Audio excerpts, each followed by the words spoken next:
America is a nation that can be defined in a single word. I was going to foot. We're losing our democracy! More inflation. What a stupid son of a bitch. Wake up! Before we get into that, let's get into this. How's it going, everybody? And welcome to the Liberty Bowl. It is, of course, live stream Friday. I hope that intro worked out right. I was counting the seconds in my head, but I don't know. Might not have got it right. As we do every Friday here, we're coming together, talking about the latest news, politics, fall of Western civilization as we know it, and everything else going on. Joining me, as always, is my co-host, Liberty Swine. How you doing this week, sir?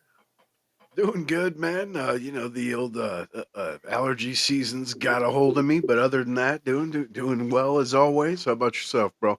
Yeah, doing all right, man. Doing all right. Just living through the slight dip in plus 100-degree weather that we've been having for a while. Yeah, it's been nice, dude. It's had a perfect week last week, I'd have to say. Right, just about. But anyway, we got quite a bit going on in the news. Of course, we're talking about 8647. That's the latest coming out of the attack on Donald Trump. Former FBI director James Comey apparently was walking on the beach and randomly just so happened to find something, some seashells spelled out in those numbers. Of course, it's not very cryptic, but we'll be talking about that in just a minute. We also got the big, beautiful bill. Of course, it got shot down, but it's going to be coming back up for a vote again very soon. I don't have the exact date right now, but it'll be coming up again. We'll be talking about that. The Afrikaners, South Africans, the white South African refugees, of course, causing a big stir of controversy here in the United States, especially among the left of the Episcopalian Church and all the other psychopaths. We also got China trade deal has been made. Trade deals have been made in Qatar. Qatar is gifting Donald Trump an airplane. There's a deal made in Saudi Arabia, over $2 trillion worth of deals made over this weekend with foreign governments, and definitely some good stuff going on. Of course, we're going to go ahead and start off with the investigation of one James Comey and his 8647 post. Let me see if I can find that. Go and let us know what you think about that one, man. I mean, dude had a hell of a time playing in the fucking sand, apparently, right? I mean, he's gonna act like he just stumbled across it, like it just, washed up out of the sea that way. And you sent to me in a message, man. Everyone thought he was gonna be so cool, but it's because you got old Clapper. What is it? What is his name, man? Is it Clapper? Yeah, it just came out with a book as well as his cat Comey. So they're coming out at the same time, and dude's stealing his thunder, of course, because he's writing about the decline of Biden that he helped cover up, right? Old Jake Tapper. He was an unwitting participant, man. Yeah. Yeah, so this is just a scream of, pay me attention. And, not only on X did he erase the post and then, I had no idea it reference to violences, the ex-head of the FBI and an ex-prosecutor, right? And, so it's just, a cry for attention while right after that he goes around in the talk show circuit, of course, to, spout the same, play ignorance. That's one of their motives, right? And they're saying that he's been visited by the Secret Service and it's a chargeable offense. Do I think anything's going to happen? No, just like this guy made sure nothing happened to old Hillary. Nothing's going to happen to this guy except for he'll be made to look like a clown in the public court of opinion, I guess. But other than that, just a piece of shit trying to push violence like they've been doing for quite some time. Right. Well, let me see. I found the seashells in question. They were found down by the seashore by one Sally. All right. So let's go ahead and check these out. of course, like I said, not very cryptic. You don't have to be an FBI director to kind of guess what that is trying to get at. Of course, 86 being a well known term for take them out of here, get them out of here. 86 there's it's been used in many contexts, but generally always referring to the same sort of definition as basically take them out, get them out of here. 8 miles out, 6 feet down. Right. Like so many different iterations have been used of it. But either way, it's not very like I said, very cryptic. It's pretty blatant, especially for somebody that worked in intelligence and stuff before. That you can't really tell me that this guy had no idea what he posted. He tries to say here. So he says, I posted earlier a picture of some shells I saw today on a beach walk, which I assumed were a political message. Yeah, so he assumed it was a political message, but still, it didn't have a clue what it might mean. It didn't happen to work that over in his head. He says, I didn't realize some folks associate those numbers with violence. It never occurred to me, but I oppose violence of any kind, so I took the post down. Yeah, pretty standard boilerplate. Just here you go. There's a response. Whoops, I didn't know. I did know it was a political message. I just didn't know what anybody actually meant by the political message. So yeah, all bullshit. And apparently he has been interviewed today by the FBI, or I believe FBI or Secret Service, one of the two. But yeah, definitely Service, some interesting stuff, because of course that's a pretty credible threat, to the sitting president, to Donald Trump, especially when you take into consideration the several assassination attempts that have already been taken on Donald Trump. It's not something to take lightly. It's definitely not something that you're hoping is just going to be glossed over, but more than likely it is. But yeah, definitely some interesting stuff. Yeah, typical leftist fashion, though. They always feign bumbling, ignorance and weakness. And he opposes all forms of violence, right? Dude used to be the head of the FBI. That's not an agency that opposes violence, man. They oppose unmonopolized violence. You know what I'm saying? And everything he said there is just in the second post is just it's laughable, man. It's a complete shit show. Right. And to say didn't know was associated again. We're talking about someone that was the head of the FBI and an ex-prosecutor. Come on, man. We got this short little 2.5 minute video here. Just kind of gives like a quick rundown of the Comey and Trump timeline real quick. Now let's step back and dig into both James Comey's long career as well as his tense relationship with Trump. Comey has had a long career in legal public service, fighting crime in NYC. He served as U.S. Attorney in the Southern District of New York, dealing with everything from white-collar crimes to gangs and the mafia. He's eventually appointed to U.S. Deputy Attorney General, then FBI Director by former President Barack Obama, serving in that post from 2013 to 2017. And that's when things get interesting for Comey, especially as it relates to Trump. In March of 2015, the FBI began investigating Hillary Clinton's use of a private email server for her work as Secretary of State. In July of 2016, Comey recommended no charges be brought against Clinton, the decision decried by Republicans, including then presidential candidate Trump. In October 2016, Comey reopened the case, citing the documents. Later, he said no new information was found, and again closed the investigation. This was seen by many observers as unnecessary and harmful Clinton's campaign. Late that month, U.S. intelligence agencies revealed Russia had hacked emails and servers of the Democratic Party and Clinton campaign. The FBI opened investigations both into the hackings and into contacts between Trump and Russia. And then in November of 2016, President Donald Trump gets elected to his first term. And in March of 2017, Comey said the FBI was investigating links between Trump associates and Russian officials. Trump ousted Comey just 2 months later, and the famous Comey memos come to light in June 2017, detailing his conversations with Trump. More than 2 years later, the Office of the Inspector General found Comey's handling of the memos violated DOJ and FBI policies. However, Comey was never prosecuted.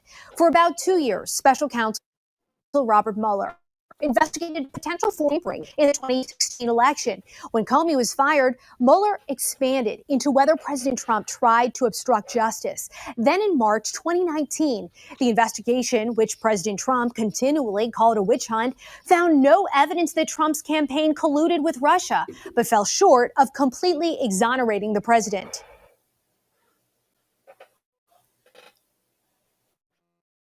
Yep. If you saw the news, but Even that, still repeating the lies, about dude. the Russia relationship hacked the with DNC. Trump and Comey still.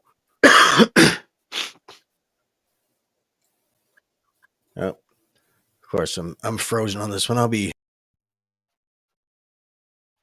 Absolutely fucking hilarious, man. They just keep repeating the same shit. Russia hacked the DNC emails. Like, we know that wasn't the case, right? That was old Seth Rich dealing with fucking WikiLeaks. Wait, what happened? I was saying, even in that video, the chick's repeating the same tired bullshit. You know, Russia hacked the DNC. That was Seth Rich dealing with WikiLeaks, man. That's what that was, bro. You know what I mean? Russia didn't hack the DNC, man. Right. Yep. Again, that was before my time. So actually, I was kind of counting on you to fact check most of that because, like I said, that was before the time I was actually paying attention to anything that was going on. Everything else that they said, I mean, pretty much, most people are aware that's the timeline. But again, that just reaffirms what we were saying about the whole. Well, I didn't know people, look at this like referring in reference to violence.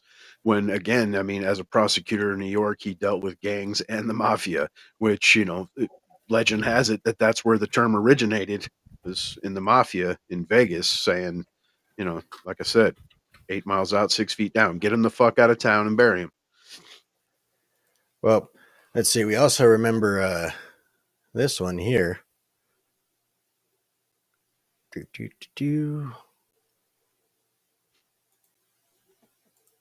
There we go. So there was that one as well too. The old cryptic message from Alex Soros. It treats out a bullet hole and $47 as a direct threat to Donald Trump. So I mean, it's not like this is the first time that they've tried to go cryptic and just like, hey, so somebody out there, MK Ultra, activate. They're pretty blatant with it, So I mean, it seems like something pretty credible. It also does seem like Comey just hasn't had cameras focused on him for a while, and like I said, his book was coming out the same day as Jake Tapper's. right. You know what I mean? And Jake Tapper's is stealing all the thunder because it's like, look at the fucking cover up of Biden that we covered up. You know what I'm saying? Right. I mean, that one's even more hilarious to me than the shit with this guy. Like, if anyone should be made a joke of at this point, it's old Jake Tapper, man. He's laughed these people out of the media. Like, I can't believe they're still able to broadcast and keep a serious face at this point. It's like fucking skit comedy. Yep. At the same time, it also does give the lefty something to talk about, and it's of course see Donald Trump, he's having his former adversaries investigated over Facebook posts and stuff like that. And it's like it's a revenge tour. Right. Yep, he's going after his political opponents. Like, motherfucker hasn't been relevant in years, but nonetheless. Right. No, he's going after criminals, actually. You know what I'm saying? And that's Right. the only time I like hearing that association with the agenda, because other than that, how you get the verbatim fucking, rendition of we're deporting criminals. It's like, no, that's not what the vast majority of us voted for. Actually, we want like unbridled fucking mass deportations, man. Right. You know what I mean? Yep. So what's your thoughts on the so-called Afrikaners? I mean, these are obviously hardworking people. I mean, it takes some serious fucking man, dude, to have a massive ranch, farm, what have you. I mean, that's old school man work. And people that are obviously happy to be here. I mean, they stepped off the plane wearing, America swag, waving flags, all smiles. Even their small children were like, well behaved and happy to be here. Where Right. like the picture says, you got people that have been here for generations that hate the joint. The country that's given them the right to run their fucking mouths, like all these cats. You know what I mean? And it also just showed how racist the left is. I mean, immediately, they come out melting down. They like this is the end of the fucking planet because they let 59 people in. When the previous president, obviously, like up to estimates, right, 20 million, just unfettered fucking masses from all over the planet, and that's totally cool. You even have the Pentecostal Church cutting off a 40-year relationship with the government, resettling refugees because of social justice. Because again, 59 people that are facing persecution and possibly death in their own countries, and of course now the left is running with the "it's not really happening" theme when you can Right. see videos posted all over the inner zones of thousands of white crosses, and each one of those white crosses signifies a farmer that was killed. Yep. Yep. I mean, it's of course, everyone's been talking about this all week. This took place earlier in the week. So, I mean, you've already seen all the different, the kill the boy, kill Yeah, the farmer, which we'll get into some of those videos, I'm sure, here in a second, but you too. got to ask the Uh, question though, like these people have been here for centuries, just like our people right. here in America, right? And at what point do you become a native? Like I mean, I know my Right. family's literally traced back to fucking the Mayflower, man. You know what I'm saying? It's literally the same argument as, like, oh, make America Mexico again or some shit like that. It's all the same dumb bullshit, but it really is, that long of a time period. What, over 400 years, I believe Yeah. they said. Yeah. But of course, CNN doesn't get that. And of course, like I said, we've had all week people have been stating their opinions. And of course, the left has been having a total meltdown over this whole thing. Okay. So if you think about the history of South Africa, it being under an apartheid system, where I think it is 80% of the population that are Black Africans only own 4% of the land. That is because they were put in shanty towns and moved into areas where they had no rights. And so 30 plus years ago, they went through a revolution. The apartheid system ended, and they reformed their constitution under the great leader of Nelson Mandela.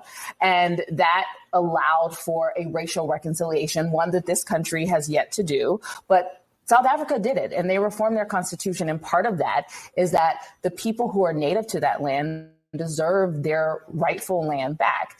That is not what the Afrikaners actually want to have happen, which are the white Africans. And so who are not originally from Africa, who colonized South Africa also. And so Colonized made it better, semantics here.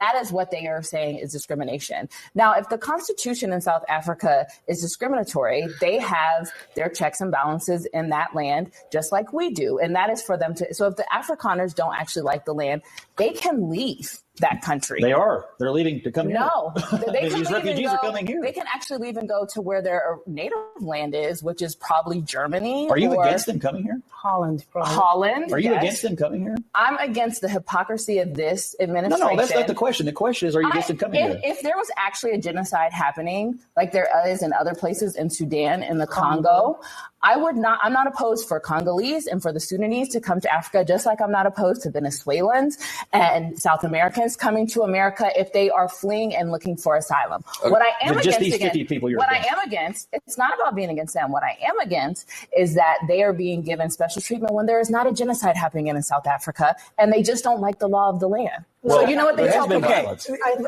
But there's a very high crime rate in South Africa. They have a crime problem. I suspect that part of what's going on here is that there is a very high profile white South African named Elon Musk, who is very close to President Trump and is probably making this a very high profile issue and talking to Trump about it.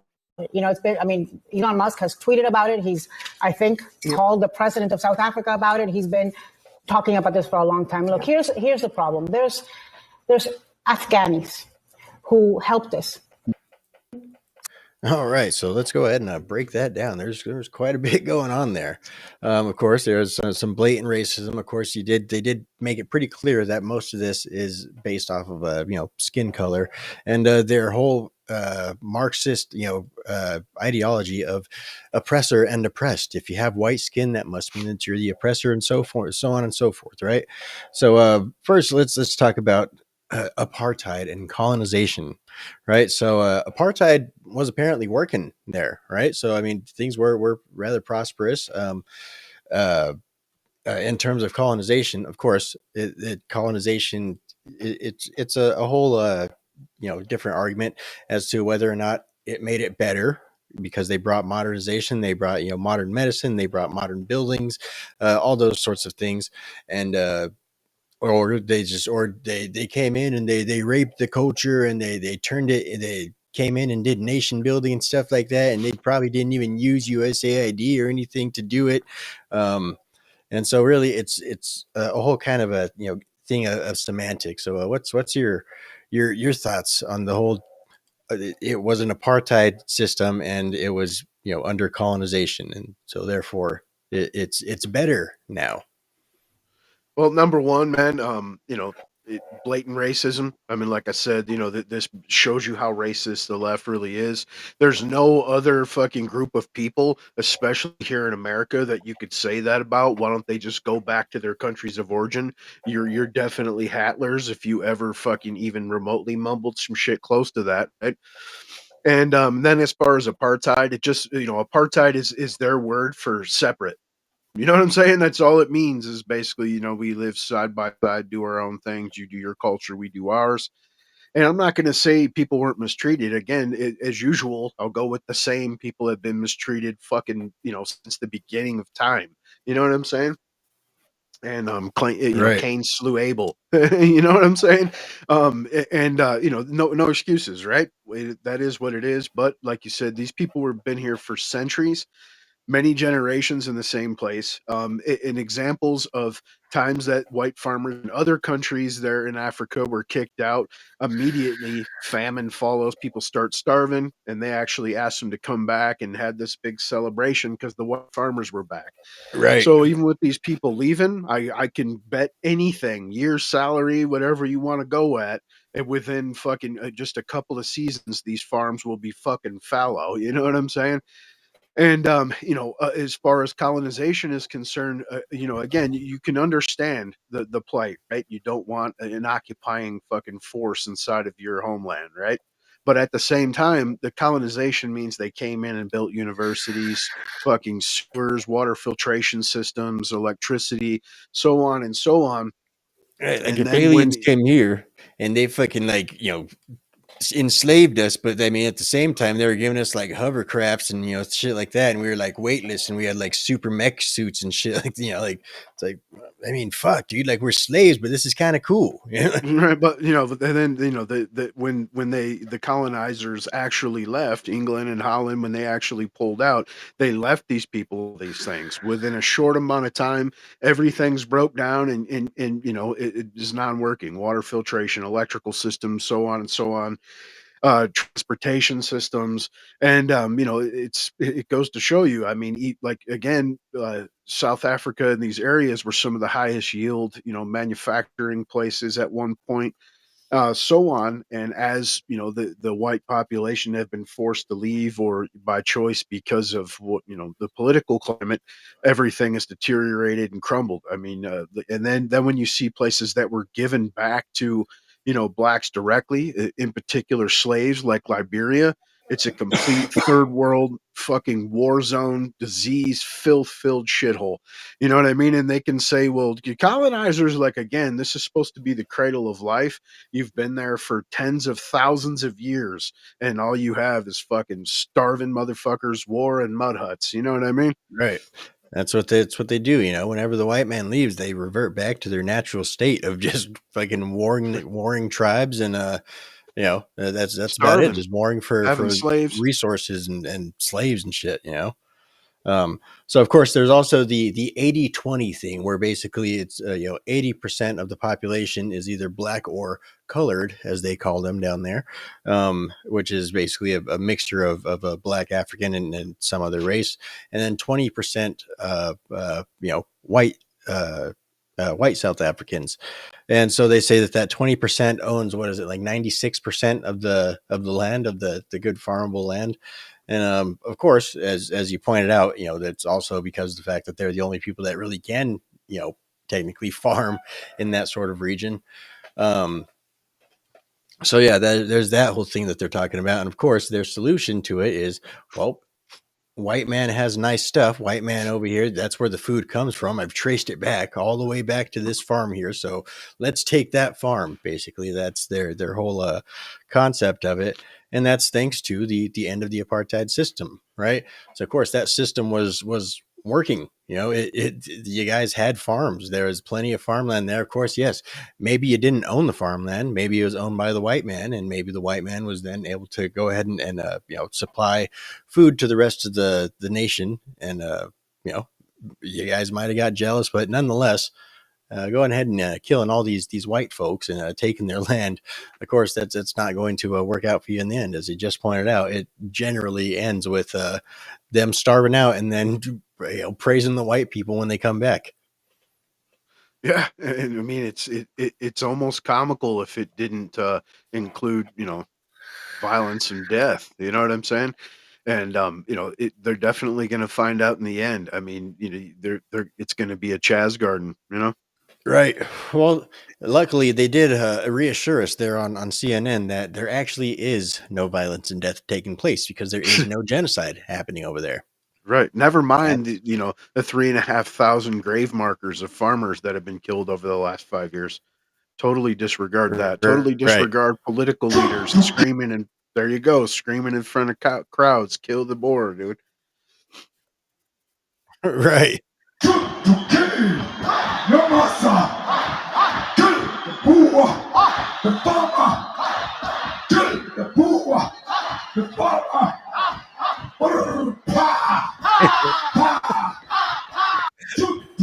I mean, of course, it's obviously horrible, but just, dude, the fact that this is a fucking political rally over there is just fucking hilarious to me. And of course, like I said, all context aside, just how ridiculous it is, and then the cope on the left hand side of like, oh, dude, that's just actually a very old tribal, right? It's actually no folk song from back during the apartheid days. It's the same thing as like if they were to be over here singing "Swing Low, Sweet Cherry." Same thing. I don't think that's the same thing, but nonetheless, that's what they're trying to play it off as, right? It's like, oh, dude, those are just lyrics, man. They don't actually mean it, in the way that you're trying to make it sound like. There's no genocide taking place over there. You saw that fucking crowd. Like, tell me that those people are not trying to kill these small little fucking white people with their kids and yay, thanks America. Like, right. yeah. Tell me those people are not being persecuted and murdered, right? Yeah, and it's been happening, like I said, dude, for I'm sure for many, many years, but over these past 5 years, it's been exorbitantly kicked in. Right. So another part that they pointed out was Elon Musk. We'll just drop that one right away. I don't think Elon Musk is going to really waste his time trying to talk to Donald Trump about that, seeing as he's busy, working on the things with Doge, and at the same time trying to run several other gigantic multi-billion-dollar companies at the same time. And at the same time, it's really kind of a no-brainer. I mean, Donald Trump doesn't really need somebody like, come on, Donald Trump, just go save the South Africans that are being like, pretty sure he's probably like, go get him, pick him up right now. So you'll send my jet, go pick him up. There's about 50 of them, 60 of them. Okay, bring them on down. Get them at McDonald's on the way. Big Macs for everybody. I'm pretty sure Donald Trump didn't have to be persuaded to go ahead and bring these people over as refugees for everybody, man. Right. But of course, so that is the other thing that they're trying to point out about it is the oh, the hypocrisy. Donald Trump was just trying to shut down through executive order, the bringing in of political asylees and stuff like that. And really, what this breaks down to is it's the difference between legalism and pragmatism, right? So the left, they're really focusing on this whole legalism thing right now. Like, nope. You said, like, okay, but at the same time, let's define asylum, right? They're over there being genocided by the active government, the leading government, the government that's most likely going to end up taking over very soon. There's active threats. There's been multiple people murdered, entire families murdered, their farms, of course, subsequently taken because, they're not around to actually run the farm anymore, so they're not just going to let it rot. Of course, the state's going to take in and step in and take it, effectively expropriating these farms. So there's a bit of a difference here in terms of what they're claiming as political asylum and trying to get to the nearest nation that is willing to take them in. Of course, there are, if you want to try and measure. Look at that! Look, there's South Africa down there, and here's America way up here. Well, maybe it'd be a little bit closer if they went to like Australia or something like that. It's again, you're arguing over inches here, right? So ultimately, there's really no hypocrisy here at all. It's really the difference between legalism and pragmatism. And again, we see the obvious cases of genocide taking place, and we're willing to help those people out, right? And of course, yes, they're fucking white. Yes, they're Christians. Yes, they're probably going to fit in here a lot better than a lot of these fucking gang members from MS-13 and shit like that. Woo, call it racist, call it whatever the fuck you want. Don't care. It's practical. It's reality. Like, yes, these people are probably going to assimilate into America very fast. As you can see, they're already over here waving American flags, as opposed to the millions and millions of people, storming over, waving their giant fucking flags, across their backs, from these nations that they're apparently seeking political asylum from, right? And you can't call these nations shithole nations, right? Haiti's definitely not a shithole nation. You can't say anything like that. But nonetheless, these people are fleeing this nation that is politically persecuting them, right? That's the reason that we're bringing them all over here for asylum, and they're all eating the fucking dogs and cats and shit. It's because they're fleeing political asylum, right? But at the same time, you can't say that they're fleeing any sort of bad, nation, anything like that. You can't call it a shithole nation. Like, it's just legalese. They're just trying to spin things in circles and just like, but actually there's a comma right here that means this is different. And that's another thing that's going through the courts right now. We don't have it on there, but birthright citizenship.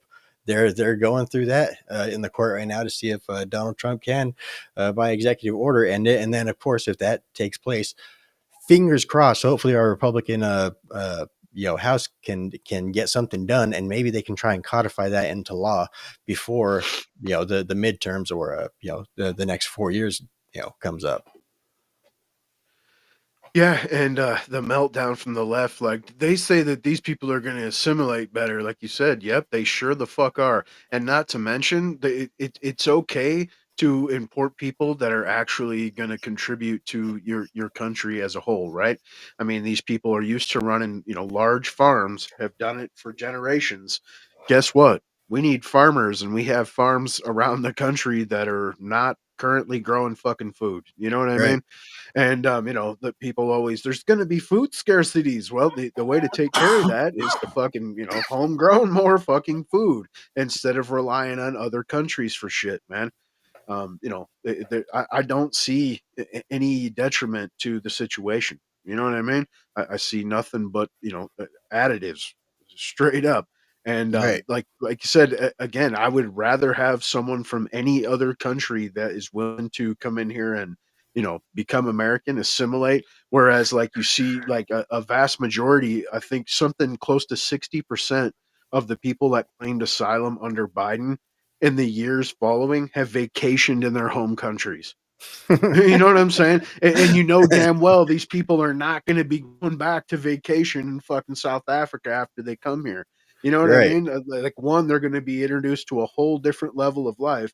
Two, they're not fucking economic migrants. They're true asylum seekers, regardless of, the Blixes on fucking CNN want to tell you it's not happening. And that's just because of the racisms and, the Marxist tendency toward violence against those that you feel wronged you 200 fucking years ago. You know what I mean?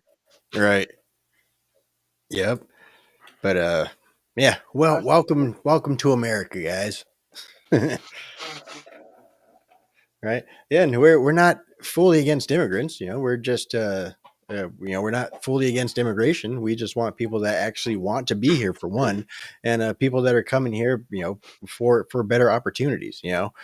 For things that they had actually lost in their nation. Of course, you could make the same arguments about, oh well, communism destroyed Venezuela and all this and that type. All these other nations. Oh well, the That was gangs, like their the choice, cartels. man. Right, exactly. They let it get to that point. But I thought it wasn't real communism then. Right. Right. uh, but yeah, so of course, glad to see them here. Like I said, oh, it's not necessarily fucking, oh, it's because they're white. Like, no, it's because they have the same sort of mindset that we're actually looking for. We're not looking for people that like, oh man, my benefits got cut off, because the fucking inflation went to 1,000% in my home country, and so I need to come to America now and get on benefits here. Like, no, like, the fuck out of here. You're not the type Right. of you're the type of person the Democrats are looking for, because they're looking for more reasons to, like, oh, see, the statistics keep going up. Like, we need more money for Social Security nets and things like that, social safety nets. We need more money for food stamps and work requirements. Like, oh heavens me, that is racism to the fullest. Like, they might want you to come over here and just be economic migrants, so that way you could suckle off the teat of the American, socialist social safety net system. But ultimately, no, that's not what we're trying to build right now. What we're trying to build is the opposite of that. We're trying to make America a prosperous nation again. We're trying to make us actually manufacture again. We're trying to, bring people over here that actually want to take part of the American dream and help make this nation great once again. Yep. Speaking of which, Donald Trump was able to secure fucking trillions of dollars in investments. Right. Yep. That's part of what Donald Trump's doing. As the title says, we got big, beautiful bills and trade deals. So yeah, you want to go ahead and talk about those? Because I'll be honest, the whole Middle East, man, it gives me a headache sometimes. So all the different names, pronunciations, trying to listen to Ben Shapiro doing his and listen to all that type of stuff. It drives me nuts, man. So you want to give us a breakdown of the trillions of dollars that he just negotiated in the Middle East over there? Well, obviously DJT just went on his Middle Eastern tour.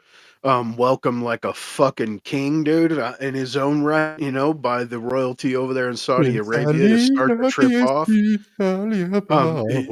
remember when Biden made his trip over there? The crown prince didn't even make an appearance around the tarmac or anything like that. He just sent some representative, and it was, just a fucking, hey, Bobby, you made it. Come on now, let's go, And then you see when Trump lands, I mean, he's got the royal guard out there waiting for him on horses, and you know what I'm saying? They're playing the American, the American anthem, with their band there, but went on to Qatar and to work some deals, Syria, even supposedly has a deal on the table with Iran where they're going to give up any aspirations for a nuke in exchange for lucrative fucking deals, which also will be lucrative for us because they got a shit ton of cheap petrol, man. But all in all, we're talking across the trip around $3 trillion, two point something or other. Massive, right? And this is combined with the already like 5 trillion that he's got earmarked from other investors and even homegrown companies. Same thing, Kraft, Apple, all these different places now. And this has all happened. Remember, the guy's been in office for just months. And I know it seems like longer at times, but it's only been months and he's already done more than Joe Biden's did in 4 years. I mean, not that Biden was doing shit besides shitting himself, right? But I mean, the administration itself, I mean, it goes to show that you could actually do some shit if you wanted to. This is after he arrived at the fucking at the palace, so this isn't Yeah. the tarmac. Okay, all right. But Yep, but let's go ahead and check out there. Go ahead. I mean, you're not even supposed to, touch the crown prince, right? That fist bump is, just about it. And Trump will grab him and fucking everything's cool. And this guy even drove him All right. around in a golf cart. Yeah, took him, to eat with his family, everything, dude. Like they're old chums, man. All right, let's see the red carpet they rolled out for old Trump.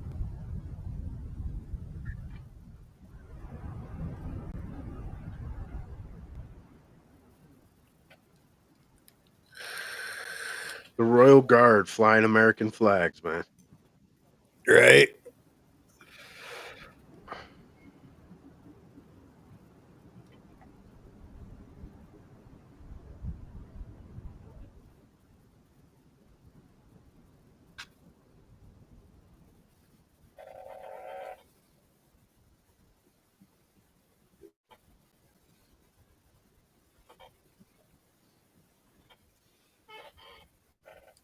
Your hat's a fucking curtain.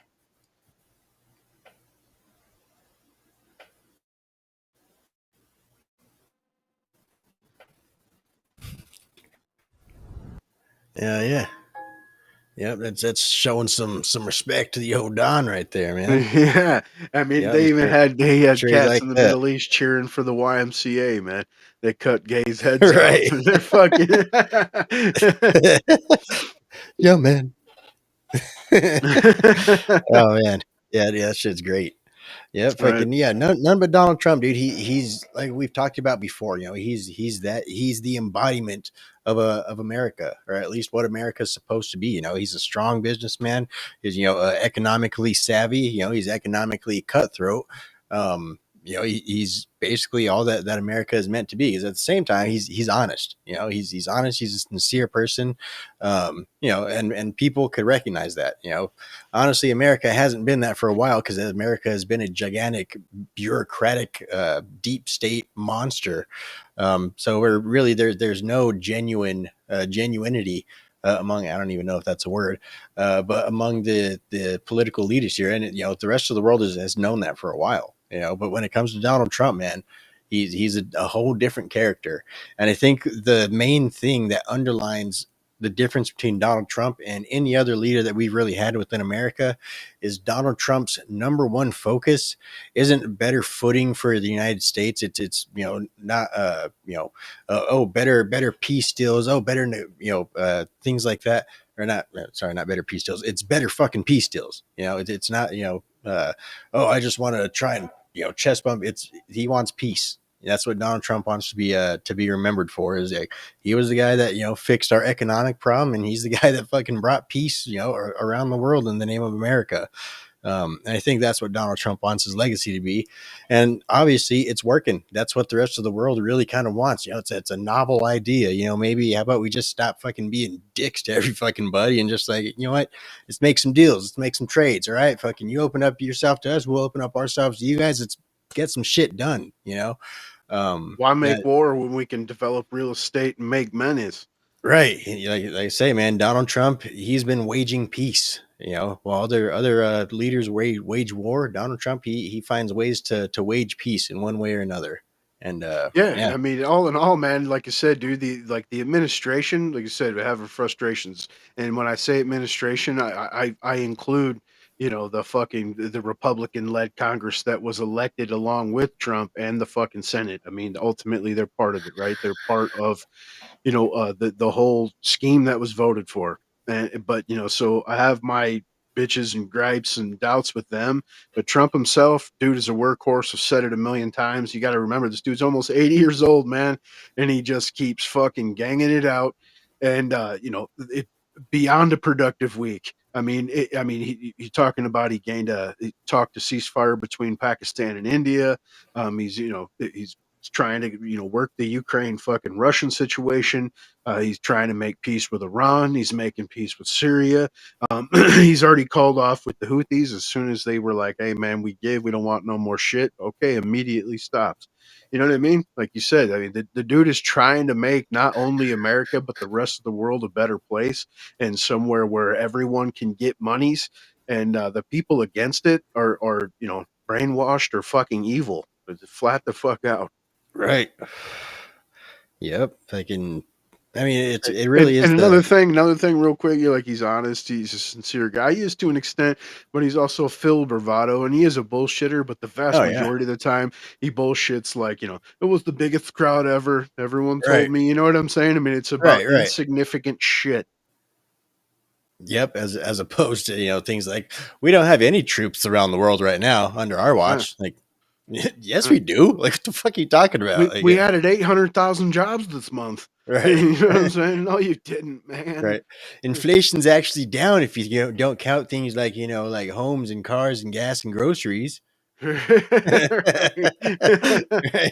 Yeah, freaking, his lies are fun. Like he's the biggest crowd that you ever seen. Like I've never seen such beautiful people. Like the most beautiful people I've ever seen in the world. Like his lies they're fun.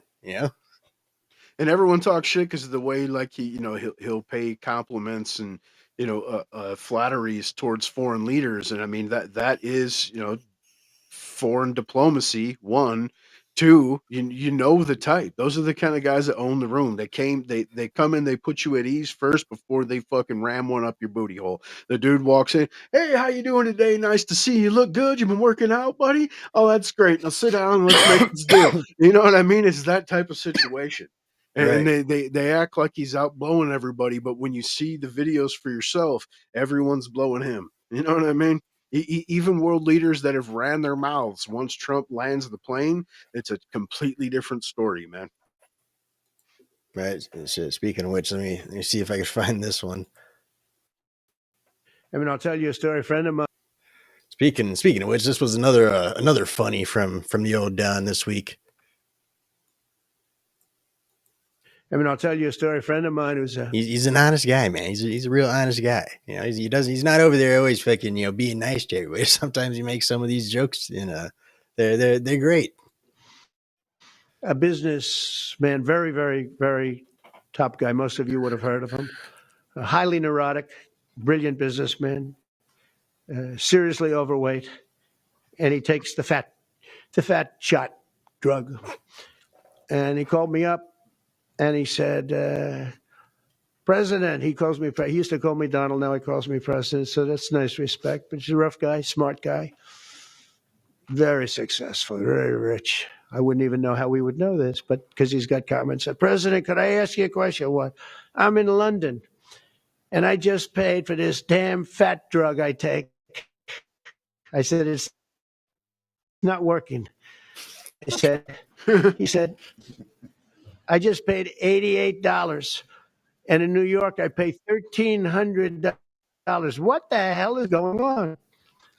Your story, right?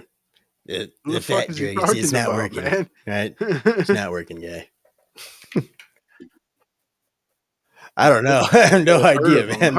I'm sure whoever it is, he knows who he is. Right. Right. You didn't see that one, man? No, but again, that could have been, one of the bullshits I was just speaking on. You know what I mean? There's a guy that called me. You know what I mean? He's not going to tell you because he's just bullshitting. You know what I mean? But still getting the point across. I mean, the whole object of those comments were to let you know that in foreign countries, American fucking companies are selling their drugs for pennies on the dollar in comparison to what the fuck they charge us. Yep. And whether you're Maha or not, leftists have been droning on about this for fucking years. Again, this should be something that they're cheering about. Instead, it's price controls. No, it's not. You know what I'm saying? Like, renegotiating the drug program that's deeply involved in our medical system in this country is far from price controls. He's not dictating this is what you're going to charge. We're going to work something out, or this is going to happen. It's the big ask, like he always does. Meanwhile, the left is over here trying to destroy fucking Walmart because the egg prices are too high. but companies like Pfizer and all these other fucking gigantic weight loss companies, things like that, they'll charge thousands and thousands of dollars of percentage over what they charge other countries here in America, simply because they can do it. And oh no, don't touch those guys. They sponsor some of my favorite music festivals and things like that. Like yeah, it's absolute. It's ridiculous. It's hypocrisy. I don't even know if it's so much hypocrisy as much as it's just idiocracy. Like these people are really just dumb. They're really that dumb. Absolutely, man. I mean, like the memes you're seeing where there's, they got the AI generated blue hairs who running around drinking food dye and fluoride and stuff to fucking mod. You know what I mean? Just right. asinine shit. RFK Jr. Fucking Nazi. Yeah. Yeah, he's a straight leftist that's still fighting for those leftist causes that he held dear, and you know what I mean. And they're that's it. He's Hitler's man. The left has just gone so far, man. And I don't think there's any return because they're just doubling down because, their low approval ratings and, Trump winning, all this kind of shit, them losing out every time they make a prediction about the economy or whatever, it goes the opposite direction. What's their answer? Let's get some fucking loudmouth, bald, fat black bitches out there to fucking talk about reparations, man. That'll definitely fucking win us over. Like, no, that's just going to cause the fucking racial division and fucking summer of love that you guys have been trying to push for fucking months, man. You know what I mean? Right. Like, just, dude, that's their only answer at this point. And we've been, regurgitating this shit for years. Is the leftist fucking paradigm always ends in violence, man. Yep. Every time through history. Yep. You deny the truth long enough, man. Eventually the truth going to smack you across your face. That's the way that it goes, Yep. And that's what these calls are for. That's what they keep pushing. That's what the fucking Comey fucking, making pretty little shell fucking sculptures in the sand's all about and whatnot. Right. You know what I mean? Yep. Should have posted it. We should have posted it with his daughter or something. Then at least there could have been some type of fucking excuse, plausible fucking at minimum. Right. Yeah. I mean, shit. At least do something a little bit less fucking obvious. Like I found this out there. It's pretty weird. I don't know what it can mean, you guys. Like I found this on my private beach, man. Right. Yeah, I have more fucking. I believe John Smith found the Book of Mormon quicker than I believe that you found that on the fucking side of the road. Like, yeah, no, yeah, I ain't buying that shit. You should have believed the deeper portion of that story. Like Jesus came to him in prison, bro. Right, man. Yeah. I'll believe that before I'll fucking believe that James Comey had found some seashells. I don't have a clue what it means. Thought I'd post it on my social media, see if anybody could help decipher it for me. Like, all right, buddy. Former director of the FBI, everybody. Right, what could it mean, man? It's like crop circles or something. It's the double rainbow video, but Comey, dude, fucking right. It's so crazy. Just naturally washed up here like this, color coded and everything. Crying and shit. It's so beautiful. It's the universe speaking to me, you guys. What's it saying? What's it trying to tell me? Kill DJT. Oh man. Yep. These people, they don't understand that it's a new age, man. They don't understand that we have the fucking internet now. We have fucking memes, man. Like we could fight back. Like we could fucking point out the stupid rather quickly. Like they don't have. Not to mention everything screenshot and or archived. Right. Immediately. Like you can't just delete a post and then go, well, I didn't know, dude. Like the full intention's there, man. Right. I mean, even if you planned on posting it for like 5 minutes and hopefully it made it out to enough people, like either way, like what's done is done. Fucking what happens on the internet stays on the internet, bro. Even his own people, you see, like the Krasensteins and Harry ass Sisson, all the little kids, man, they're out there, reposting it and shit. You know what I'm saying? Yeah. Fuck, someone posting InfoWars feed on there, bro. What's What going in the on with hell? InfoWars? They getting raided again? They getting raided live on air? Yeah, but yeah, B11700111. thanks for the comment, bro. Right. Oh, Rolling man. on it. You know what's fucked up is I commented several times on there and like fucking it didn't even show up on the screen. Yeah. That's Yeah, weird. on Crumbles. Yeah, 3 times actually. Let me see. It won't even let me comment. All right, there we go. Yep. Only Rumbo Studio participants can see this. Why? Because they have it set on private.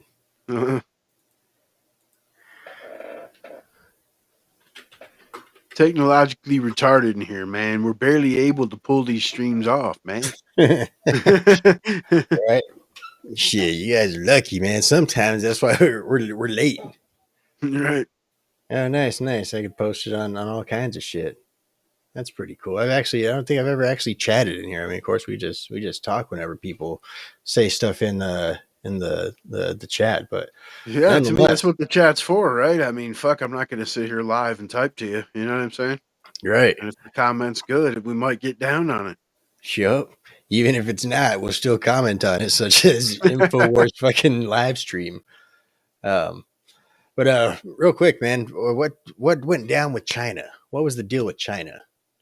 Well, I mean, obviously, you know the tariff wars, and then you know during a trip over there, what is it? I believe it was France, and Marco Rubio met with the Chinese representatives, and you know they went over some deals. They immediately agreed to drop the tariffs from 125 and 145 respectively to 10% for the next 90 days while they hammer out the deal in writing that they apparently came to. You know, we'll see how it goes. We know that China can be underhanded, and we also know that one thing about it seems, at least to this point, the Schools administration is not going to let America get the fucking shaft again.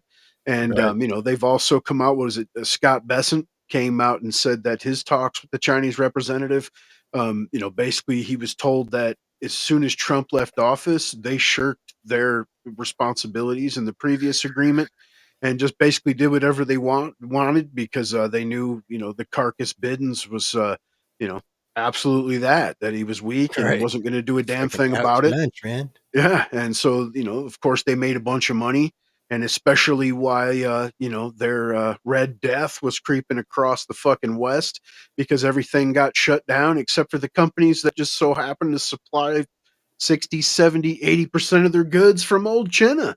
So but of course now they're coming quick to the table as they've quietly lowered tariffs on many things that weren't even in the supposed agreement because it's hurting so many of their manufacturing fucking hubs. Thousands of layoffs. Even the state itself apparently has laid off a few thousand people. And obviously, we know with communism, that's always supposed to be the biggest employer, right? Is the state. So if they're laying people off, shit's fucked. Right. So they're ready to come back. They're realizing that even though our economy is basically based off of consumption and there's exporting, if your biggest exporter is saying fuck you, no matter what, it's gonna hurt real bad. Right. We really kind of got you by the balls more than you know. Yeah, but of course you got the leftist media. They're like Trump blinked. If they're trying to shift it like China won. You know what I Right. mean? Like actually, no. Like they started off with a 35% tariff on us on a natural keel. Now it's down to 10 just off rip. You know what I Right. mean? So we'll see what we can get out of the deal. And of course, I've spoken before, on here about like Russia. Who gives a fuck about adversarial aspects? I mean, if we can work out deals where we can both make a shit ton of money, let's fucking do so. Right. I mean, that's what's best for the whole world, rather than just looking at everybody at enemies. How about you stay to your territory, we'll stay to our territory, we'll fucking trade, everything will be great. Fucking things that we can't get over here, we'll buy from you. Things you can't get over there, you can buy from us. I mean, that really should be the way that things, actually work, but It it's should go ultimately even hasn't been. further. It should be, the classical trade with all, political entanglements with none. Right. But ultimately, there's still that whole neocon faction that's still trying to hold on to that. Like, oh well, America, we really need to be that boot. Like if we're not the boot, who's going to be the boot? Like nobody be the boot. That's crazy talk, man. Somebody's going to be the boot. I mean, to an extent, though, I don't mind being the boot as far as like securing the waterways and shit, because obviously our trade, depends massively on shipping lanes, and if no one else is going to be able to do it, or at least do it fairly, then I mean that's something that I don't see is wrong with the Navy making sure our trade ships get back and forth. And Right. Yep. I mean that really was the entire inception of the Marines, wasn't it? And yeah, to basically, fight the Muslim fucking pirates, dude. Yep. Now we're at it again, But yeah, I mean, ultimately, that really is, we kind of said for a long time, like, oh, all that America exports is, fucking culture and dollar bills and shit like that. But at the same time, we also are kind of the world's security in a sense, We also export debt, dude, because we, we trade in dollars that are continuously losing value, man. You know what I mean? we And we're like, we're export going to debt take a whole bunch of and your debt, resources for 100 million, and next month it's going to be worth 75. right? Yep. Fucked up, man. Either that or we make them offers they can't refuse. Like either that, man, we can always just come in like kill you guys, Well, depending on the country, I mean, it's kind of a security guarantee. Like if Right. you're doing major trade with us, man, and we have an interest, other countries tend to leave you alone, man. Right. Yep. It really is schoolyard fucking politics, in terms of geopolitics. It's really, the biggest motherfuckers out there, like everybody wants to be that guy's friend. And that just so happens to be us. Even if that there's the naysayers like, well, America hasn't won a war since fucking World War II. I mean, whatever you want to say, right? The Korean War, even, that's all right, man, because we'll bankrupt you trying. Right. Yep. Shit, We're gonna be okay. Shit, we may not have won the battle, but we won the war. Right. I mean, that's funny, We but are it's not, wiping of our course. tears with dollars like, oh no, we lost, you guys. We lost. Right. But Damn Iraq it. alone, trillions of dollars, man. You know what I mean? Like, Right. what is the Pentagon came out and said they couldn't account for 2.2, and then the part that is accounted for is well over $1 trillion. So, I mean, we're talking serious fucking money that's just gone. Like, fuck it. Let's just switch to crypto if you guys aren't going to keep track of shit. Like, right. But then, then you're kept track of. Right. Well, I mean, that's what I say. It depends on what type of crypto they go to. If they go to, it's like, fuck it, man. Everybody could trade off of Bitcoin. Like, cool. If they go to, something like, hey, all right, guys, we're introducing US dollar digital. Like, fuck. Did you see they got pre-buy right now? Just came out today for the Tesla coin, dude. Yeah. Yeah. Yeah. You still got Doge? Pre-buy at $9.99, and they're saying that the list price is going to start at 32 something. Yeah. Do you still have a Dogecoin? Yeah. Do I? Yeah. No, yeah. I don't know about old Elon's. I don't think he really fucks with that. Like I said, he tanked it. He personally tanked Doge, man. You know what I mean? Yeah.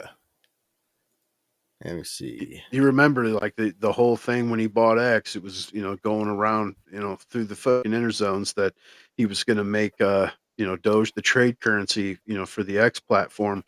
And so it was just climbing and climbing, and everyone was buying in. And then he came out on Saturday Night Live like, it's a meme coin, it's a fucking joke, and immediately plummeted.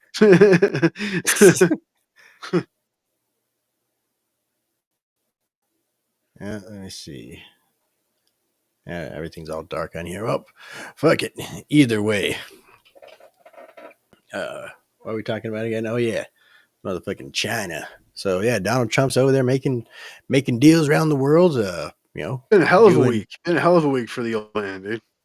Right. Right, doing big things, man.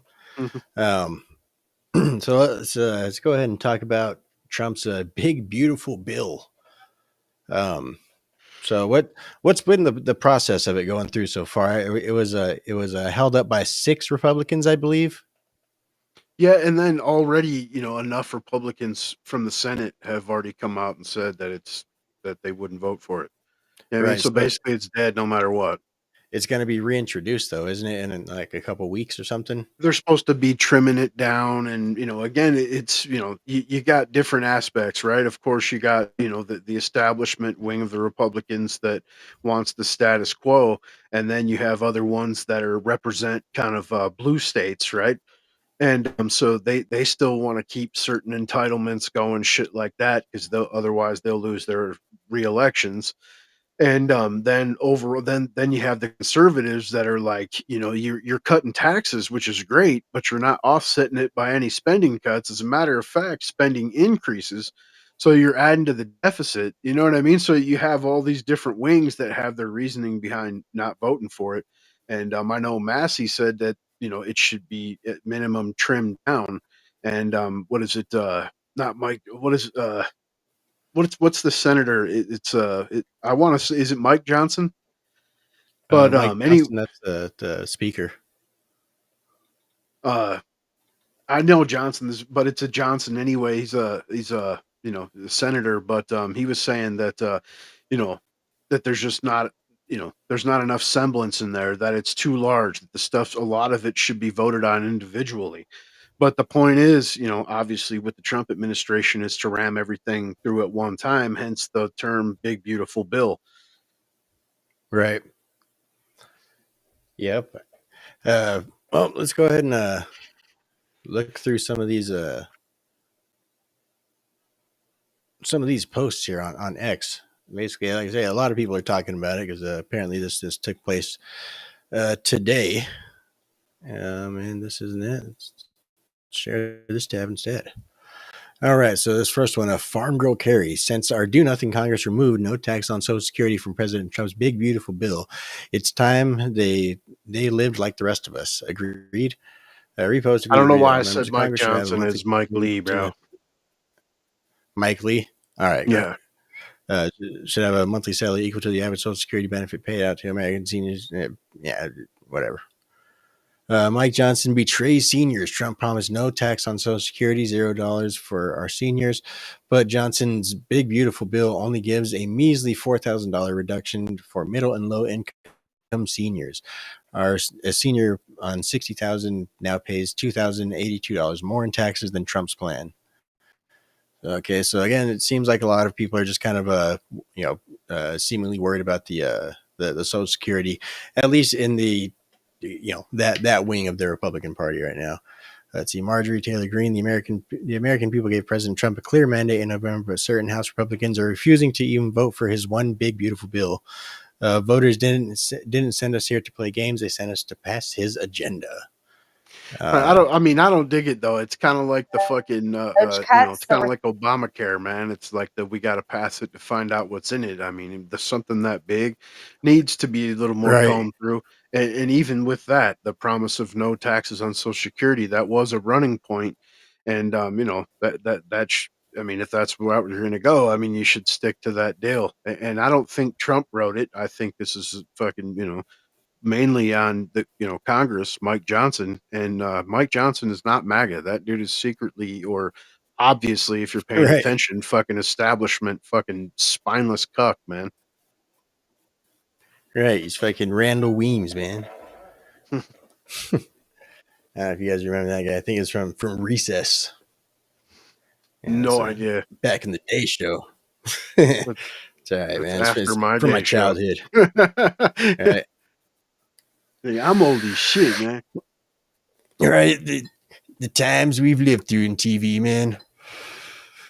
But let's see. So Ways and Means Chairman Jason Smith, the one big beautiful bill puts American workers first, delivers on President Trump's commitment to American workers: no tax on tips, 100% elimination of income taxes on any tipped income for the 4 million tipped workers. James Comey is a piece of shit.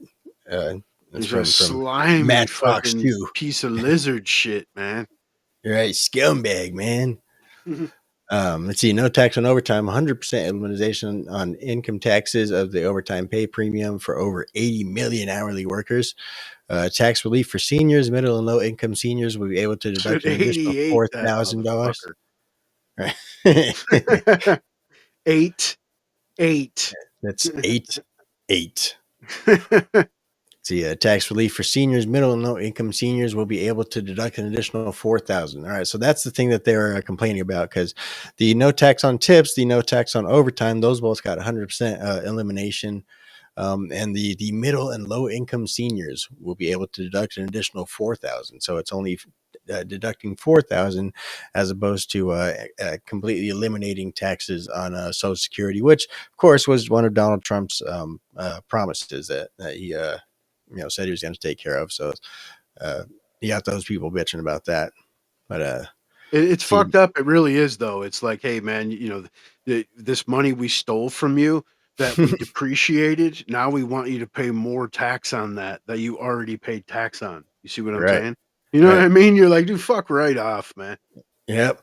So, hey, man, we're taking a little bit of money, off to the side, and don't worry, we're going to give it all back to you with fucking interest when you get older and shit like that, But, the ones who start getting older, like, hey, we're actually going to need some of that interest back. Matter of fact, we're going to need the interest, some of your interest. So we're going to need some of that interest. It's my fucking interest, man.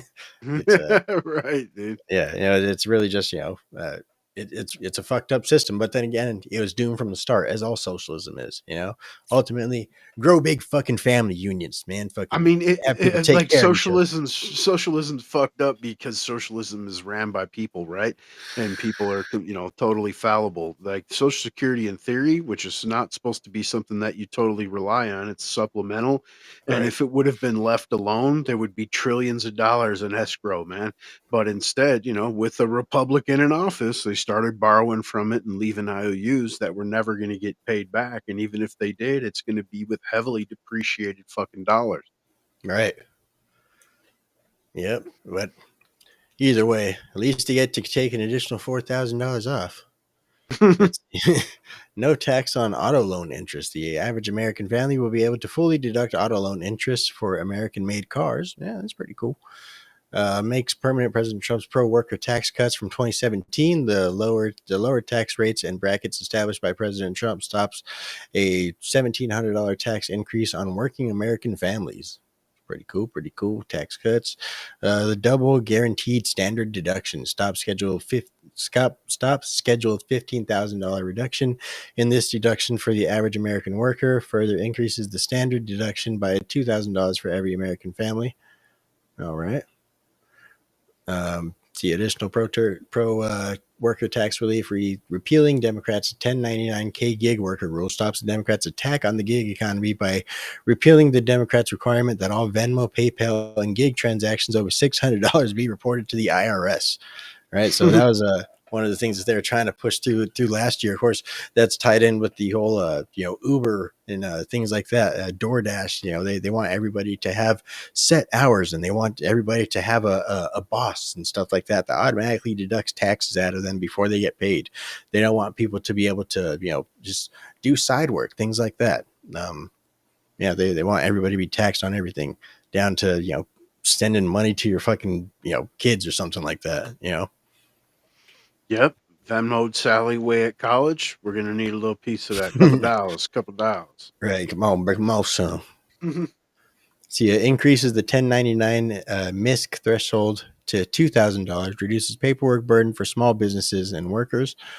Cool stuff. Builds on Trump's tax cuts, incentives for paid leave and childcare, strengthens the paid family and Medicare and medical leave credit from the Trump tax cuts, quadruples the maximum employer-provided childcare credit, and adds additional relief for small businesses providing childcare. Cuts taxes on job creators that manufacture and hire in the U.S. of A. Incentivizes expansion and new production factories and growing operations in America. Expands Wait. 5.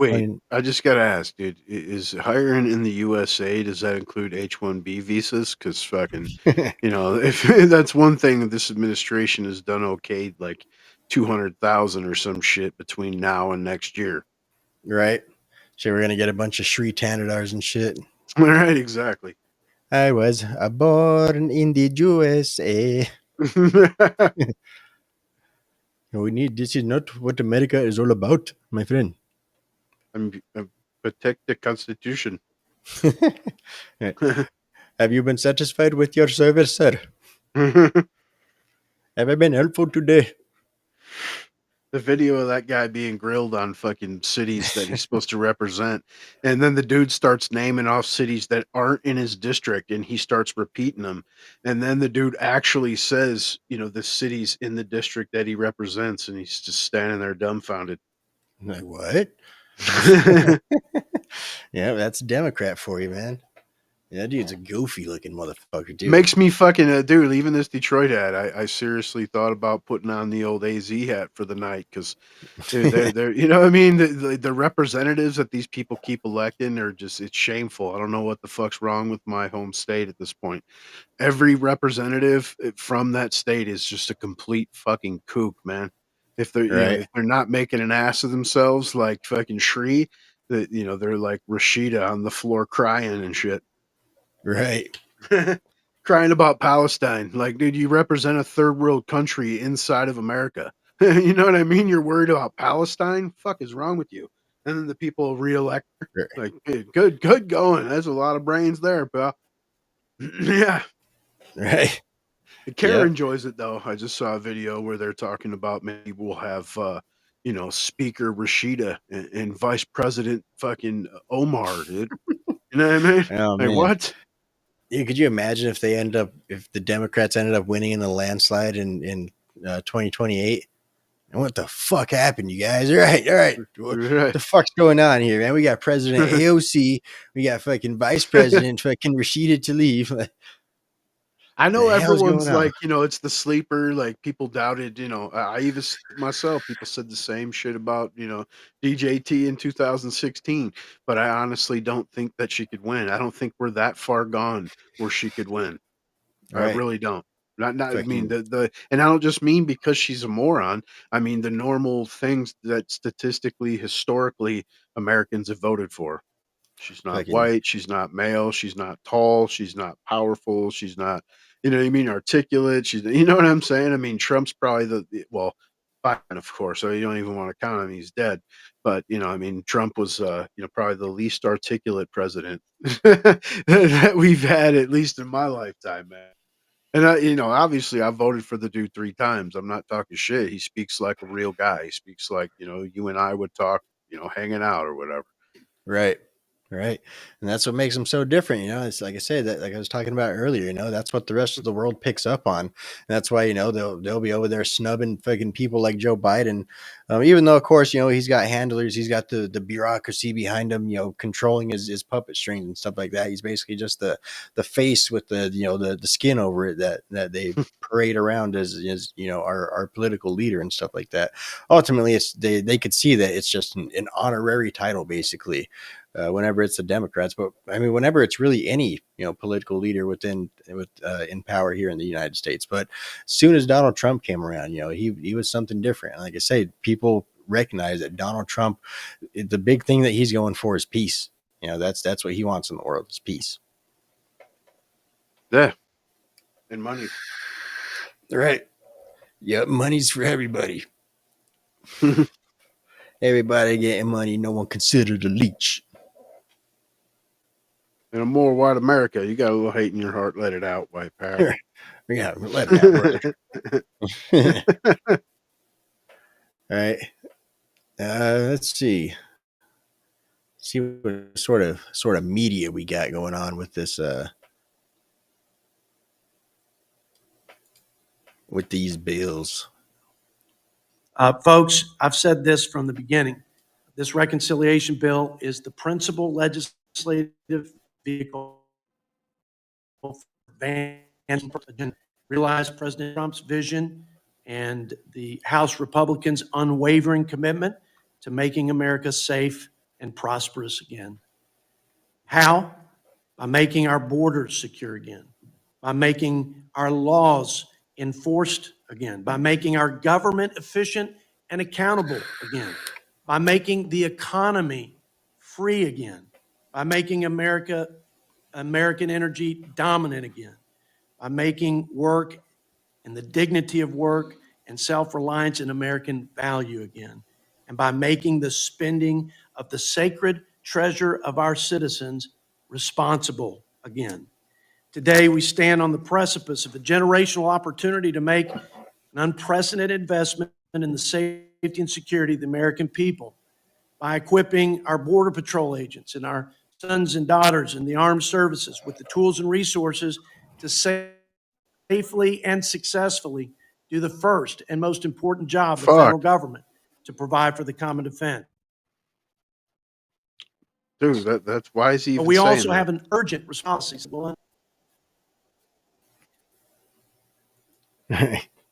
Seriously, you're talking about, the Let me military. see. Trump just pushed for a Oh, it $1 seems like a lot trillion of it's just, military budget.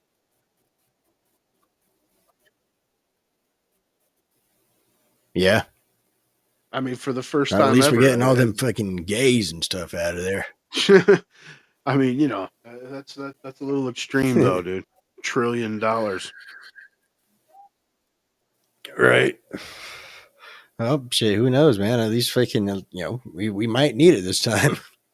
You didn't start any new wars last time, man. But that doesn't mean that this time he's gonna be able to dodge every bullet. Pun intended. Right. But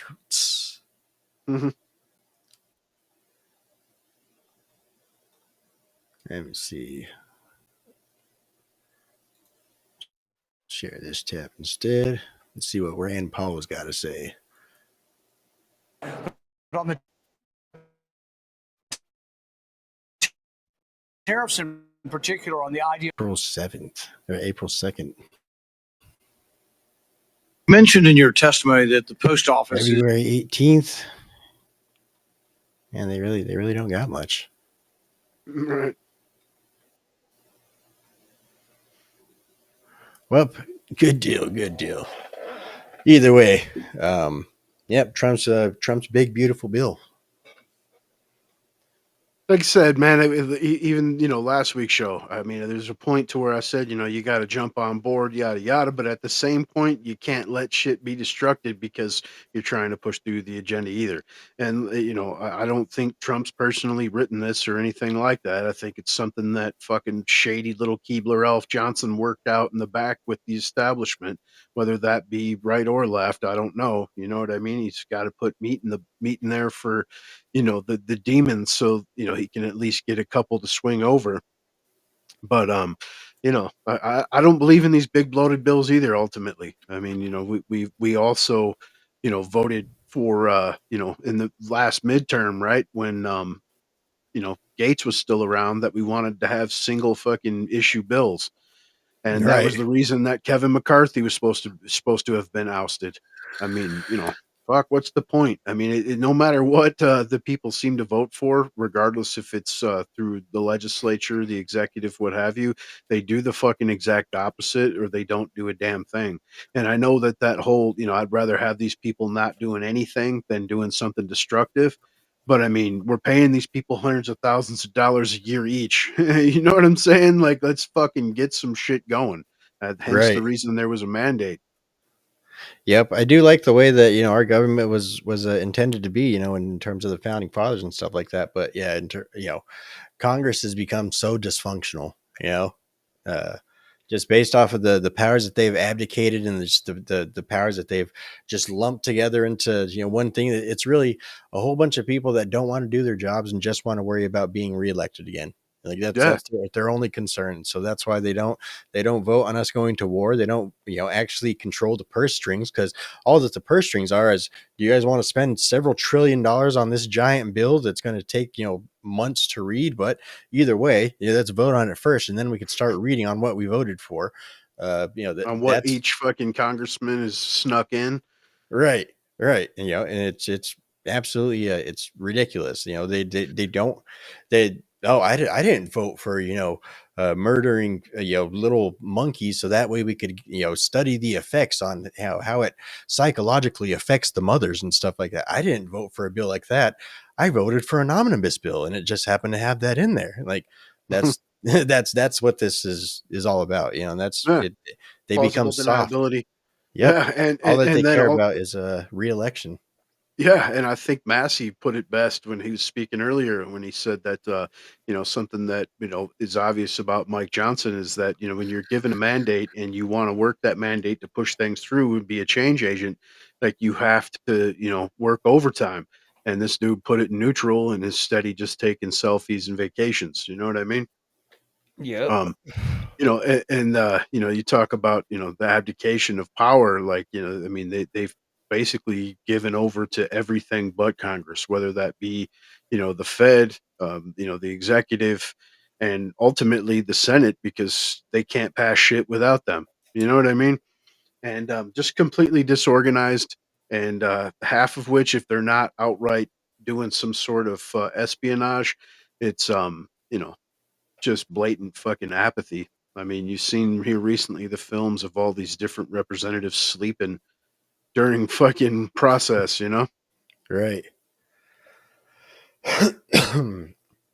Well, another thing I'd like to point out is just based off of the dysfunctionality of the legislative branch of government, it really does kind of put a whole different spin on how this whole system of checks and balances is supposed to work, right? So basically, Donald Trump got a popular mandate, so that means that he's got the elective powers. So he's the power of the executive, and he's basically also got essentially the power of the legislative branch. And meanwhile, he's getting attacked right now by the judicial branch, since the hence the nationwide injunctions and all the other bullshit that they're trying to do to get him to stop being able to deport illegal aliens and people that are members of foreign terrorist organizations from our country. He has the legislative branch, the judicial branch, basically fighting against him right now. And the whole way that this system of checks and balances is supposed to go is get the legislative branch to go in there and fucking pass some bills, so that way boom, he could lay them out and actually get these codified into law. So that way, okay, it's codified into law. Now we could both basically tell the judicial to go ahead and fuck off, read it and weep. Ultimately, that's not the way that it's working, because of the fact that we have both fucking sides of the judicial. I mean the legislative. It almost seems like they should be coming to help balance out this system of checks and balances that's taking place right now. But ultimately, they're just sitting in there fighting amongst themselves, and again, Yeah. it's just an entire wing of dysfunction within our And, government right now. and Mike Johnson blows the left. I mean, this is the least productive Congress in 70 years as far as getting bills, up to the president's desk to be signed. I mean, part of that is the Democrats as well. They draw Mhm. everything out, constantly propose amendments to any bill just to drag shit out as long as they can.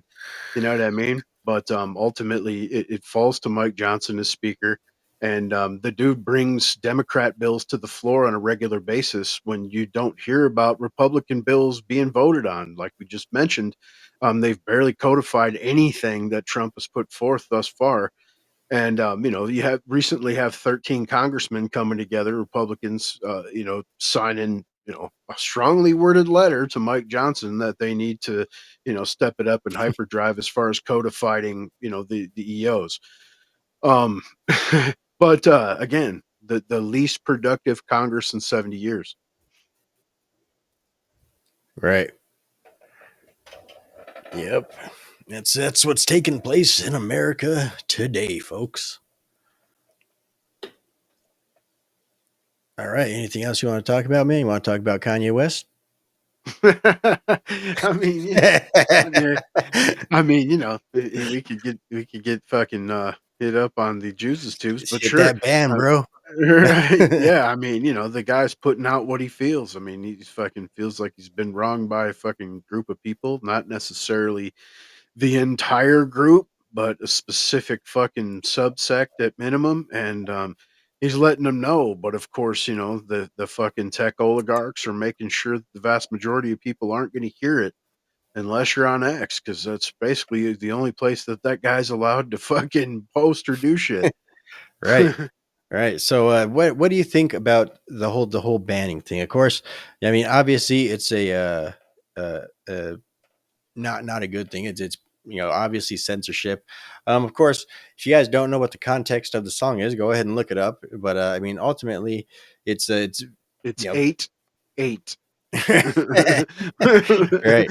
Yeah, it's 8-8, and so he basically has this song, that's basically 8-8, and obviously that's stirring up a whole bit of a controversy within the internet right now. But what's your opinion on the whole you know censoring him thing right now? Again, it really does just kind of circle back to the whole oh, they're attacking me, they're freezing up my accounts, and then the next day, like, oh yeah, just to show you that we're not doing that, we're gonna freeze all your accounts. Like, Right, exactly. I mean, the banning shit, of course, as far as like, his content, words, music. I think that's, totally asinine. Of course, the speech that hurts my feelings is, and, what the fuck happened to us? I mean, you used to be able to listen to just about anything, especially on YouTube, the world's fucking largest jukebox. And now, of course, they'll selectively, censor you because of your political beliefs, not necessarily even what you're saying, just because it goes against what they think. And it shouldn't be like that. That's the exact opposite of free speech. And they're not calling it, censorship, of course, right? They're doing it for your safeties. It's community standards, man. It's a safe place for everybody. But right, that's not the case, because I'm sure there's a lot of people that, even if they don't like Kanye or dig his music, are interested in trying to hear what the whole fucking deal's about. And right, of course, we know that censorship creates echo chambers, and that creates real extremesies, man. And if right. that's what you want, keep going about the way you're going. And then, as That's what the far as song's about, actually. yeah, and then as far as them going as far as season accounts, and cutting business contracts, and so on and so on, having his kids taken away because he's out of controls. Is I mean, Right. it's again, that if people want to talk about oppression, you hear all these blitzes, and it has nothing to do with race in this particular aspect, I don't think.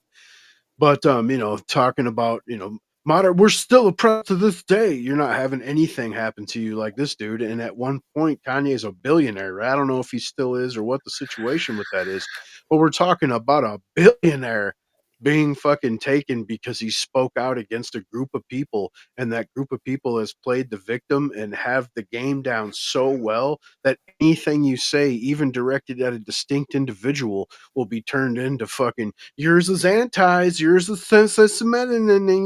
You know what I Right. mean? It's fucking ridiculous. And you talk about, you hear the term being thrown around like black fatigue. Well, I mean, dude, I got the juices fatigue. I don't know what the fuck to tell you. And obviously, I'm not alone. I mean, even they're calling this out with, the anti-Semitism's on the rise on the inner zones. Like, you're doing that. It's you know what I mean? It's fucking pattern recognition, and people can only take a small fucking sect of the world's population, just poisoning the well. Right. Yep. At the same time, it really is selective. It's selective outrage, because if you really look at it, comparatively, based on contextually comparing it to other songs within the genre. I mean, there's definitely night and day difference. Of course, this song, he does talk about basically how they took everything away from him. They basically made him into an evil person, so he might as well just say the words, right? And it's absolutely ridiculous, just that the words. Well, meanwhile, you could also say all day long, free Palestine, or you could say from the river to the sea, or you could say, oh, only solution, intifada, things like that. Like, no problem. Like, awesome, we'll promote you. Actually, like, do you guys have a deal yet? You guys getting monetized? Like, let's get you some money. Um, but yeah, it's really it's selective outrage. Absolutely, man. I mean, especially, we know, like, with obviously the Trump schools, for instance, all the so-called comedy and like the Snoop video and the Kathy Griffin and like all that shit is fine to post all over fucking the Jews' tubes, but the moment that you even approach that level with anyone from their ideology, it's fucking you're Hatlers and you got to be banned. And Right. it's that's the reason why what is it, Google and Meta are currently in litigation as far as like when monopolization and censorship and biases. And we know that regardless of any kind of stats they're going to pull out of their ass, it's been aimed primarily at anything fucking right of Stalin for going on a decade now. For longer than that, man. I mean, anything right wing has been demonized ever since World War II. That's why everything is Hitler. Everything that I don't like is Hitler. Everything that's not about peace and love and acceptance and all this and that type stuff. But ultimately, they're If you're kind of about getting more at traditional the inner norms. zones and shit. Yeah. I mean, we didn't have this medium. I mean, the public pulpit wasn't anything remotely like this now. I mean, you and I, just some fucking Joe Schmoes on here, streaming and, have made many, many hours of content. Right. Yep. I mean, but yeah, I mean, nonetheless, I mean, like even in places like Germany and stuff like that, ever since then, like that's why they're over there freaking out. Like we have never had a right wing government since that time. We don't speak about that time anymore. They don't believe in socialism. Label them extreme. Right. Yeah. Yeah. It's as long as it's not national socialism, we just believe in like peace and love socialism, right?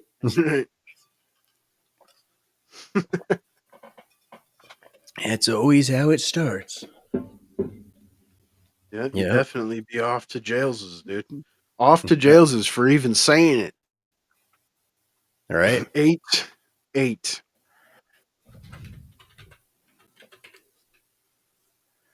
Because they're the left. What's your thoughts on what's your thoughts on what's going to take place with the birthright citizenship? At this point, man, it's hard to even tell because the Supreme Court is definitely swinging the other direction. I think that there's quite a few justices that are scared for their lives or scared for those threats against their lives to come and are willing to do anything up to and including selling out the country to protect their own skins. Even though when you take a high level job like that, I'm sure in reality you're in danger to a certain extent at any given moment because of your decisions. You know what I mean? Like any judge, I would assume, would be at some point throughout their career, regardless of the level.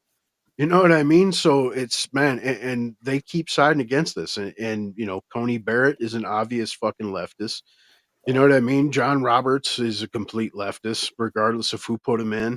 And of course, we know all the rest of the chicks are just fucking just asinine clown leftists, man.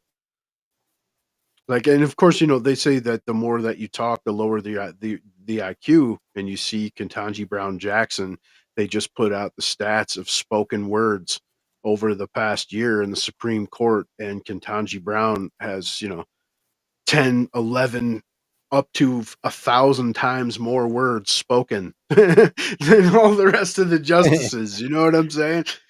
So I'm pretty scared, actually. I'm pretty horrified. And if anything, they're just going to keep kicking the can and trying to move it back down to appellate courts instead of standing ground and making a decision. And the only rocks that you always have is Clarence Thomas and Samuel Alito, man. Even Gorsuch at this point is not one to be counted on. Let's see. I'm not sure what this video is. Wait, it says birthright citizenship, House Judiciary Subcommittee on the Constitution and Limited Government. I understand more than anyone that we are a nation of immigrants, but there's a difference, stark difference, between giving citizenship to the children of slaves, the children of those subject to the Middle Passage, the children of sharecroppers, and the children of those who were once considered property, and giving citizenship to the children of people who cross the border illegally, stay in taxpayer-funded luxury hotels, who receive free Xboxes, free cell phones, free flights around the country, and 3 square meals a day. There's a big difference. My great-great-grandfather was born on a plantation, Rosedale Plantation in Louisiana. He had to join the Union Color Guard to gain his freedom.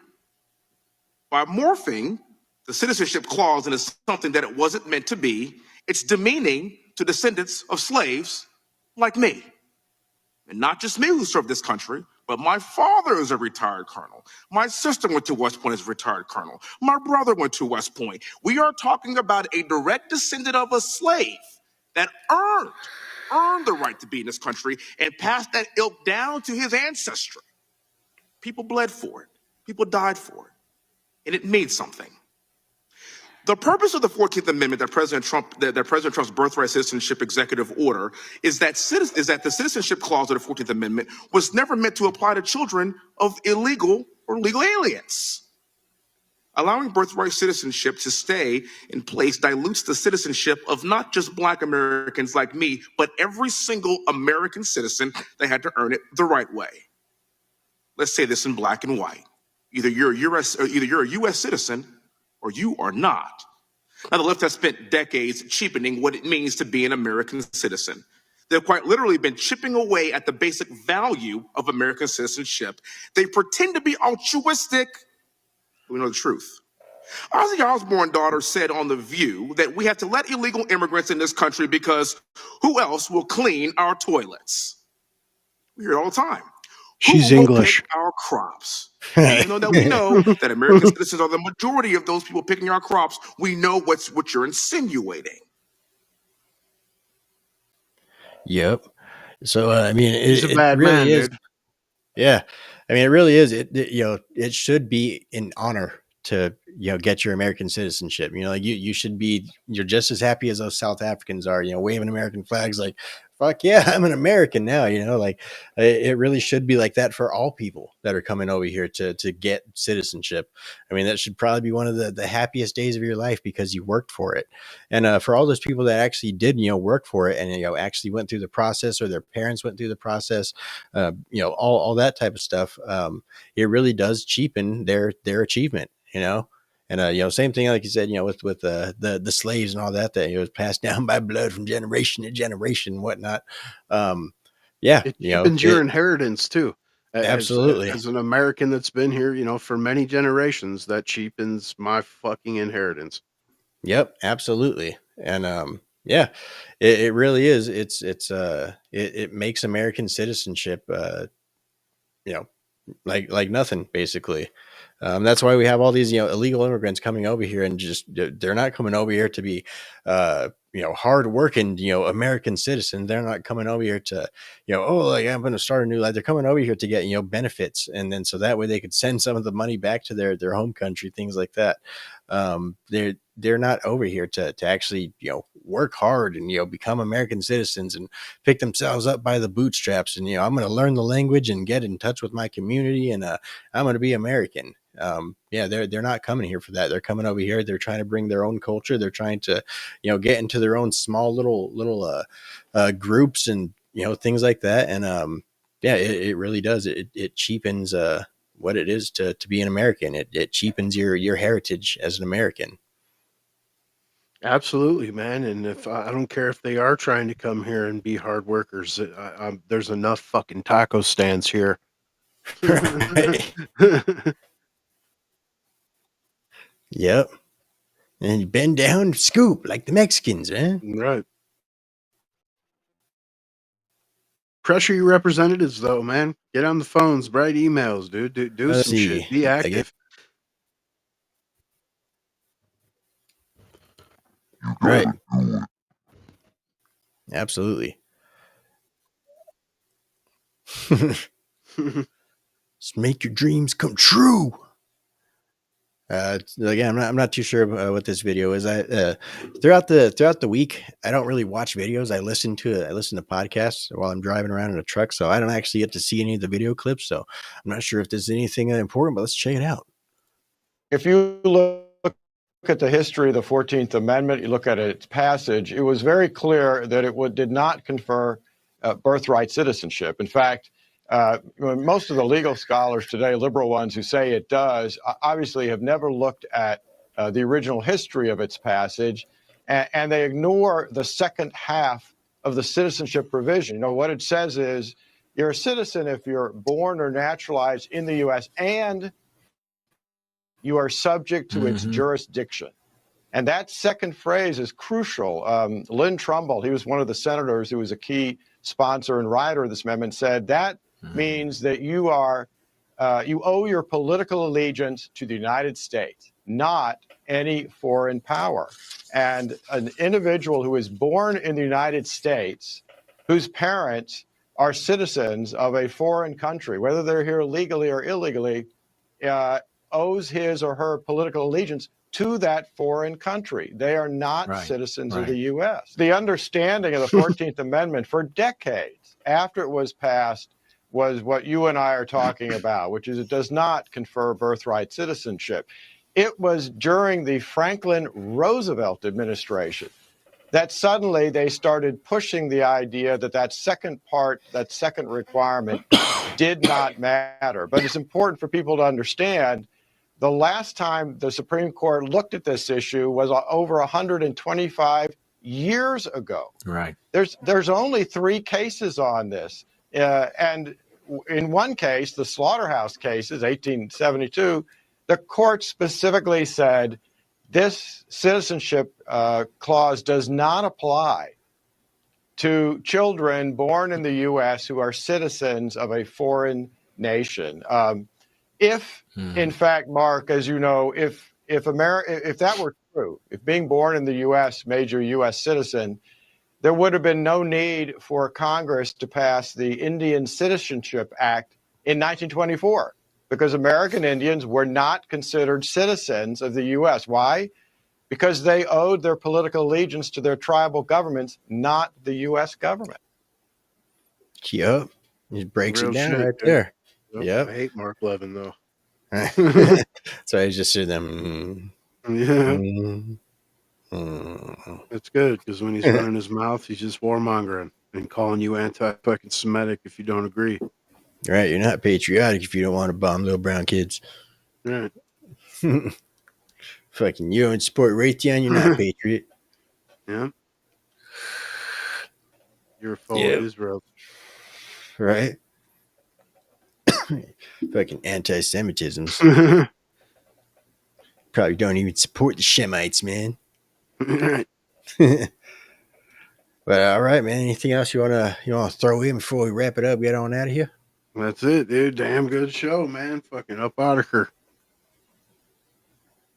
Yeah, we appreciate you guys stopping by. As always, don't forget to like, subscribe, share this video out with your friends. James Comey is a piece of shit. Let us know what you guys think in the comments below. And as always, fuck off. Smell it.